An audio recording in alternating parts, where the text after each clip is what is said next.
רגע, הלכתם להביא גרביים, וחזרתם תוך 3 שניות, ואז מה קרה בזמן הזה שהייתם בבית?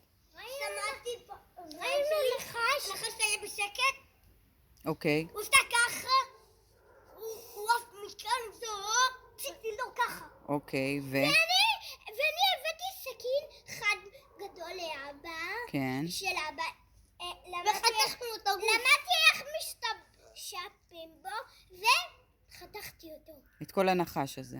כל הנחש, והוספתי לו את העין. וואו, כל זה קרה וכשהלכתם להביא גרביים? ככה, איזה אמיצים אתם. ככה. וזה קרה באמת? כן. כן? כן. אני לא יודעת, תחליטו.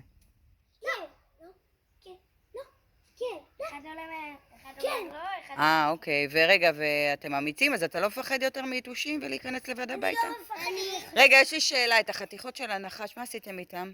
דלקנו אותם לחוץ. אוקיי. אנחנו ראינו, אנחנו בשקט ולמדנו לנסוע לים וגם לבית, אוקיי. והבאתי את הנחש וזרקתי אותו רחוק לים. וואו, כל זה קרה ב3 שניות שהלכת להביא גרביים? כן. וואו. ואחרי זה הבאתי גרביים לבד. ואז נחש ימרסי, כן. אכל את הגוף.